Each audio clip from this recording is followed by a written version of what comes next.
Good morning students. Last लेक्चरला आपण optocoupler पाहिला होता. आज आपल्याला नेक्स्ट ट्रान्सड्यूसर बघायचं आहे. तिचं नाव आहे लाऊडस्पीकर. लाऊडस्पीकरचं कन्स्ट्रक्शन कसं आहे, वर्किंग कसं आहे, हा जवळपास शेवटचा ट्रान्सड्यूसर आहे. त्याच्यानंतर मग आपल्याला थर्मोकपल एक आणि गॅस सेन्सर्स आहेत. नंतर चॅप्टर हा संपवतो, थर्ड चॅप्टर. बघा लाऊडस्पीकरमध्ये काय काय आहे कन्स्ट्रक्शनमध्ये, त्या अगोदर बघू आपण. Diagram shows, so this is the diagram for construction of loudspeaker. A loudspeaker is an active transducer and is an electromagnetic transducer. लाऊडस्पीकरला आपण ॲक्टिव्ह ट्रान्सड्यूसर असं म्हणतो का, ते आपण वर्किंगमध्ये बघू. किंवा त्याला इलेक्ट्रोमॅग्नेटिक ट्रान्सड्यूसर असं देखील म्हणतात. It is also called as acoustic transducer. It will converts an electrical energy into an equivalent sound energy that is opposite function of microphone condenser or an capacitive transducer as we have discussed earlier. त्यांनी काय म्हणलं या ठिकाणी, जे अगोदर याच्या अगोदर पाहिलं होतं आपण, ज्याच्यामध्ये काय पाहिलं होतं आपण की साऊंड एनर्जीचं कन्वर्जन इलेक्ट्रिकल एनर्जीमध्ये होते, बरोबर आहे, मायक्रोफोन कंडेन्सरमध्ये, बरोबर आहे, किंवा कॅपॅसिटिव्ह ट्रान्सड्यूसरमध्ये. तर त्याच्या एक्झॅक्टली अपोजिट हा वर्किंग करतो. याच्यामध्ये काय होते तर इलेक्ट्रिकल एनर्जीचं कन्वर्जन त्याच्या इक्विव्हॅलंट एनर्जीमध्ये, परंतु कुठली साऊंड एनर्जीमध्ये कन्वर्ट करण्याचं काम कोण करते, लाऊडस्पीकर करतो, बरोबर आहे. म्हणजे याचा अर्थ आपण जसं समजा आपण रेडिओ वगैरे ऑन केलेला आहे, किंवा आपण समजा एखादा टेप ऑन केलेला आहे, त्यात आपण साऊंड जर वाढवला, म्हणजे याचा अर्थ काय, त्याला प्रोव्हाइड होणारे जे इनपुट आहे इलेक्ट्रिक करंटचं ते आपण इन्क्रीज केलं, त्यानुसार त्याचा साऊंड देखील काय होतो, इन्क्रीज होतो, बरोबर आहे. म्हणून त्यांनी काय म्हणलं या ठिकाणी की इलेक्ट्रिकल एनर्जीचं कन्वर्जन हे इक्विव्हॅलंट साऊंड एनर्जीमध्ये करण्याचं काम कोण करते, लाऊडस्पीकर करते, बरोबर आहे. When an audio input is applied to the voice coil in the permanent magnetic and electric field produces electromagnetic field with which a diaphragm starts vibrating to and fro, thereby producing sound waves. आता audio input जे आहे, जे आपण AC apply करणार आहोत, बरोबर आहे, कशाला, व्हॉइस कॉइलला, त्याच्या आतमध्ये जो परमनंट मॅग्नेट आहे, परमनंट मॅग्नेट म्हणजे याचा अर्थ काय, त्याच्यामध्ये एक समजा इलेक्ट्रोमॅग्नेट असेल, इलेक्ट्रोमॅग्नेट याचा अर्थ त्या ठिकाणी समजा कॉपर वायरचं बंडल आहे, त्यात इलेक्ट्रिक करंट पास झाल्यानंतर तो काय करतो, स्वतःला एका मॅग्नेटमध्ये कन्वर्ट करतो. तसा परमनंट मॅग्नेट आहे. मग त्या ठिकाणी काय होते, मॅग्नेटिक आणि इलेक्ट्रिक फील्ड प्रोड्यूस होते. तर मॅग्नेटिक आणि इलेक्ट्रिक फील्ड मिळून त्या ठिकाणी काय करतात, इलेक्ट्रोमॅग्नेटिक फील्ड डेव्हलप करतात, ज्याच्यामुळं काय होते, with which diaphragm starts vibrating. Diaphragm याचा त्याच्या आतमधला एक पार्ट आहे किंवा इन्स्ट्रुमेंट आहे, जे काय होईल, to and fro motion perform करते. टू अँड फ्रो म्हणजे काय, बॅक अँड फोर्थ किंवा अप अँड डाऊन अशा प्रकारची, आणि त्याच्यामुळं एक प्रकारच्या साऊंड वेव्स क्रिएट होतात आणि ते आपल्याला ऐकायला येतात, बरोबर आहे. आता याच्यामध्ये काय काय आहे, कुठले कुठले पार्ट्स आहेत, एक तीन दाखवलं आपल्याला इथं, व्हॉइस कॉईल जो दिसतो आपल्याला, बरोबर आहे. नंतर परमनंट मॅग्नेट आहे, बरोबर आहे, हे दिसते आपल्याला परमनंट मॅग्नेट, हे यू आकाराचा परमनंट मॅग्नेट आहे. त्याच्यानंतर फ्रेम किंवा फॉर्मर, ही फ्रेम आहे त्याची. त्याच्यानंतर डस्ट कॅप, ही दिसते आपल्याला डस्ट कॅप. त्याच्यानंतर हा स्पायडर दाखवल्याप्रमाणे. त्याच्यानंतर डायफ्राम किंवा त्याला आपण पेपर कोन असं म्हणतो, जो व्हायब्रेट झाल्याच्या नंतर एक प्रकारच्या साऊंड वेव्स क्रिएट होतात, त्याला आपण डायफ्राम असं म्हणतो. आणि नंतर योक, हा बाहेरचा पार्ट, हा ब्लॅक कलरने दाखवला. ते काय काय आहे, त्या प्रत्येकाचं वर्किंग कसं होतं किंवा प्रत्येकजण वर्किंग कसा करतो हे आपण वन बाय वन बघू. आता बघा, voice coil is made of turns of wire kept in between the two magnetic poles pieces of magnet. आता व्हॉइस कॉईल ही कशापासून तयार झाली, तर नंबर ऑफ टर्न्सपासून तयार झालेली आहे, दिसते आपल्याला. व्हॉइस कॉईल त्यांनी दाखवली आहे इथं, जी नंबर ऑफ टर्न्स, कॉपर वायरपासून असेल किंवा आणखी कुठलं वायर असेल, शक्यतो कॉपर वायर असेल, त्याच्यापासून नंबर ऑफ टर्न्सपासून हे व्हॉइस कॉईल तयार झालेली आहे, जी कशामध्ये ठेवली आहे, तर दोन मॅग्नेटिक पोल पीसेसमध्ये. जो स्ट्रॉंग मॅग्नेट आहे, हॉर्स शू मॅग्नेट, एक नॉर्थ आणि एक साऊथ पोल, या दोन पोल पीसेसच्या मध्ये ही काय केली आहे, व्हॉइस कॉईल ठेवली आहे. Voice coil is also connected to the paper cone. आणि तीच व्हॉइस कॉईल कशाला कनेक्टेड आहे, तर या ठिकाणी पेपर कोनला देखील, दोन्ही साईडला दोन पेपर कोन दाखवलेत, त्या पेपर कोनला देखील ती व्हॉइस कॉईल कनेक्टेड आहे थ्रू द स्पायडर. कशा थ्रू कनेक्टेड आहे, तर स्पायडर थ्रू ती कनेक्टेड आहे. दाखवल्याप्रमाणे हा जो दिसतो आपल्याला पार्ट, हा काय आहे, स्पायडर आहे, त्याला त्याच्या थ्रू या पेपर कोनला किंवा त्या डायफ्रामला ती व्हॉइस कॉईल अटॅच्ड आहे. A spider is an element used to provide necessary vibrating action to the diaphragm and the voice coil so that it will vibrates to and fro. आता spider ही एक अशा प्रकारची arrangement आहे की ज्या वेळेस त्या ठिकाणी कुठल्या ना कुठल्या प्रकारची एनर्जी त्या स्पायडरला सप्लाय होईल त्या स्पायडर एक पर्टिक्युलर मूवमेंट करेल आणि ती मूवमेंट या डायफ्रामला अटॅच असल्यामुळं तो डायफ्राम देखील तशा प्रकारची मूवमेंट करेल आणि साऊंड वेव्स प्रोड्यूस करेल. म्हणजे याचा अर्थ ती आता जे पाहिलं आपण स्पायडर ही काय आहे अशा प्रकारचा एलिमेंट आहे किंवा अटॅचमेंट आहे त्या ठिकाणी जो काय करतो व्हायब्रेटिंग ॲक्शन. म्हणजे याचा अर्थ याला व्हायब्रेट होण्यासाठी जे गरजेचं आहे जसं आपण समजा एखादं चाक फिरवलं तर त्या ठिकाणी पुढच्या बाजूला किंवा एखादी खेळणी असते लहान मुलांची बरोबर आहे त्या लहान मुलांच्या खेळणीची आपण चावी फिरवली की त्या ठिकाणी आपल्याला एखादी बाहुली समजा ड्रम वाजवताना बघायला मिळते किंवा एखादी गाडी वेगानं पुढे पळते. हे कशामुळं होते तर त्या तशाच प्रकार ती चावी म्हणजे याचा अर्थ स्पायडर ती काय करते तर त्या ठिकाणी एक ॲक्शन प्रोव्हाइड करते. कशाला तर त्या ऑब्जेक्टला की बाबा ज्यावेळेस मी एनर्जी तुला सप्लाय करेल त्यावेळेस तू अशा प्रकारची मूवमेंट केली पाहिजे. जर तसं या ठिकाणी ही जी व्हाईस कॉईल आहे ही व्हाईस कॉईल कुठं आहे तर स्ट्रॉंग मॅग्नेटच्या आतमध्ये आहे. इलेक्ट्रिक करंट पास झाल्याच्या नंतर या ठिकाणी इलेक्ट्रिक आणि मॅग्नेटिक फील्ड दोन्ही मिळून काय होईल इलेक्ट्रोमॅग्नेटिक फील्ड डेव्हलप करतील.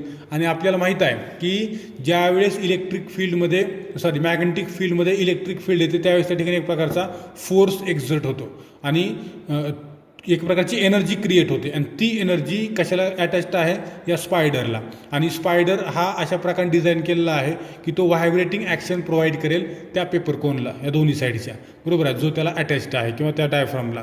आणि ज्यावेळेस याला एनर्जी भेटेल स्पायडरला त्यावेळेस ती एनर्जी इकडे सप्लाय केल्यामुळे डायफ्राम व्हायब्रेट होईल टू अँड फ्रो आणि त्या ठिकाणी काय करेल एक प्रकारच्या साऊंड वेव्स काय करेल क्रिएट करेल. बघा a paper cone is an important part of loudspeaker.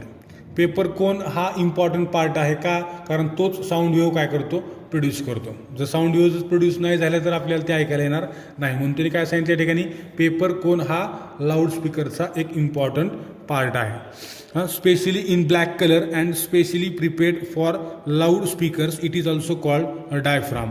आता त्यांनी काय सांगितलं की डायफ्राम हा टिपिकली किंवा स्पेशली तो ब्लॅक कलरचा असतो आणि तो लाऊडस्पीकरसाठीच तयार केलेला असतो त्याला आपण डायफ्राम असं म्हणतो. The diaphragm is flexible because it can vibrate to and fro and the voice coil. Diaphragm जो आहे तो फ्लेक्झिबल आहे बरोबर आहे. एका कागदासारखा मला तरी चालेल तर तो काय करू शकतो to and fro motion perform करू शकतो with the voice coil. Voice coil त्याला जशा प्रकारची एनर्जी सप्लाय करेल त्या प्रकारे तो काय करेल त्याचे व्हायब्रेशन्स परफॉर्म करेल असं त्यांनी सांगितले. Dust cap is use to collect the dust from the surrounding which unnecessarily come while production of sound. आता डस्ट कॅप जी आहे डस्ट कॅपचं काम काय आहे ज्यावेळेस diaphragm to and fro motion perform करेल याचा अर्थ झाडाचं पान जसं वाऱ्यामध्ये व्हायब्रेटरी मोशन परफॉर्म करते तशाच प्रकारची मोशन बोलल्याच्या नंतर इथं परफॉर्म होते. डायफ्राम तुम्ही ह्याच्यात पण बघू शकता बरं का कशामध्ये तुमचा जो हेडफोन असतो हेडफोन त्या हेडफोनच्या आतमध्ये पातळ कागदासारखा तुकडा असतो बघा तुम्ही बघा. आणि किंवा जर समजा तुम्ही मोठा बेस घेतला तर त्या बेसच्या समोर पण एक असा पातळ कपडा लावलेला असतो तो म्हणजे डायफ्राम आहे. जसं आवाज येईल तसं तो व्हायब्रेट होतो बघा. जर समजा आवाज मोठा असेल त्याचं व्हायब्रेशन पण त्याच प्रकारचं असते त्याला म्हणतो आपण डायफ्राम बरोबर आहे. म्हणून त्यांनी काय म्हणले की त्याच्या पाठीमागे एक डस्ट कॅप एक असते. डस्ट कॅपचं काम काय आहे की डायफ्राम व्हायब्रेट होत असताना अननेसेसरीली डस्ट जी आहे ती आतमध्ये कलेक्ट झाली असेल किंवा आतमध्ये आली असेल तर त्याला कलेक्ट करण्याचं काम कोण करते ही डस्ट कॅप करते बरोबर आहे. बघा a frame or former is an arrangement on which all these parts are assembled generally made of metal materials like steel etcetera. तुम्ही हेडफोन जर तुमचा खराब झालेला हेडफोन जर उघडला त्याच्या आतमध्ये तुम्हाला हे सर्व गोष्टी पाहायला मिळतील. त्याच्या आतमध्ये मॅग्नेट असतो त्याच्या आतमध्ये सर्वच गोष्टी असतात बरोबर. त्यामुळे हेडफोन दोन एकमेकाला चिटकतात. हेडफोन म्हणजे काय एक लाऊडस्पीकरचं छोटं रूप आहे बरोबर आहे. तर त्याच्या आतमध्ये पण परमनंट मॅग्नेट आहे बाहेरची कॅप त्याला काय म्हणतो आपण, फ्रेम असं म्हणतो किंवा फॉर्मर असं म्हणतो, ज्याच्या आतमध्ये हे सर्व पार्ट्स असेंबल्ड आहेत. परमनंट मॅग्नेट आहे त्याच्या आत. तुम्ही हेडफोन जर उघडला तुम्हाला लहान कॉईल पण दिसेल, एक कॉपरची केसाच्या आकाराची जाडीची वायरचे एक बंडल तुम्हाला आतमध्ये पाहायला मिळेल. त्याला आपण व्हाईस कॉईल असं म्हणतो. आणि तुम्ही ते हेडफोनची वरचं जे रबर आहे ते जर काढलं तर आतमध्ये तुम्हाला गोल एक डायफ्राम दिसेल. डायफ्राम किंवा त्याच्या आतमध्ये डायफ्राम असतो. तो वरची जी आहे ती डस्ट कॅप आहे, जी आपल्या कानात जाणारी घाण आहे किंवा अनावश्यक धूळ आहे ते कलेक्ट करण्याचं काम ते करते. बघा, ती मेटलची असू शकते, फ्रेम किंवा प्लास्टिकची असू शकते. The above loudspeaker is dynamic loudspeaker. हा जो लाऊडस्पीकर आहे हा कसा आहे, डायनामिक आहे, बरोबर. ज्याचा साऊंड कमी किंवा जास्त होऊ शकतो, त्याला म्हणतो आपण डायनामिक लाऊडस्पीकर. आता वर्किंग कसा करतो बघा हा. When an audio signal that is AC is applied to an voice coil through the output of an amplifier, electromagnetic field gets created inside the loudspeaker which oscillates the voice coil and the diaphragm with the help of spider. आता काय होतं, ज्यावेळेस input signal आपण त्याला provide करतो, आपण मोबाईलला समजा हेडफोन कनेक्ट केले, त्याला काय केलं आपण, एक AC इनपुट अप्लाय केलं त्या व्हॉइस कॉईलला. मग काय होईल, AC इनपुट काय करेल त्या ठिकाणी व्हॉइस कॉईल थ्रू कुठं जाईल, ॲम्प्लिफायरला जाईल. ॲम्प्लिफायरचं काम काय आहे, टू ॲम्प्लिफाय द सिग्नल्स किंवा स्ट्रेंथ ऑफ सिग्नल, बरोबर आहे. म्हणजे याचा अर्थ साऊंडची फ्रिक्वेन्सी वाढवायची किंवा आवाज वाढवायचा, त्याचं काम कोण करते, ॲम्प्लिफायर. त्या ठिकाणी काय होईल, एक इलेक्ट्रोमॅग्नेटिक फील्ड क्रिएट होईल आणि ती इलेक्ट्रोमॅग्नेटिक फील्ड काय करेल, ऑसिलेट करेल व्हॉइस कॉईलला आणि व्हॉइस कॉईलमुळं डायफ्राम काय होईल, ऑसिलेट होईल with the help of spider. The field applied forces to the coil so that coil which is attach to the paper cone produces air vibrations in front of it. आता या ठिकाणी काय होतं, electromagnetic field मी तुम्हाला सांगितलं आता, magnetic फील्डमध्ये electric field आली की त्या ठिकाणी एक प्रकारचे फोर्सेस क्रिएट होतात. And these forces applied to the coil so that coil which is attach to the diaphragm or paper cone produces air vibrations in front of it.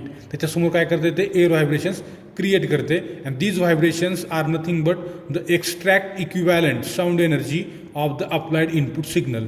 आणि ते एअर व्हायब्रेशन्स म्हणजेच काय आहेत, तर एक्झॅक्ट इक्विव्हॅलंट साऊंड एनर्जी आहे, which is equal to applied input audio signal. जे आपण audio signal apply केले होते त्याच्या एक्झॅक्टली इक्वल ती काय आहे, साऊंड एनर्जी आहे.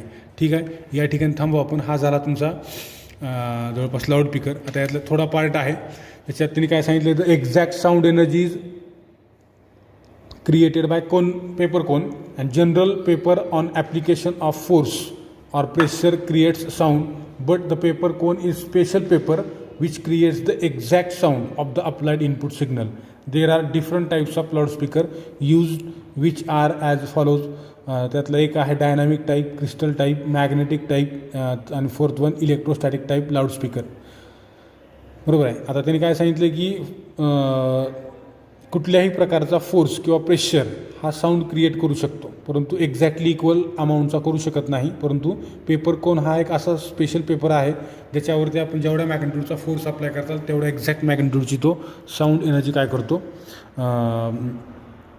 जनरेट करतो. ठीक आहे, हा झाला तुमचा साऊंड लाऊडस्पीकर. आज थांबू इथं. उद्या आपण थर्मोकपल आणि गॅस सेन्सर चॅप्टर हा एंड होऊन जातो. थँक्यू.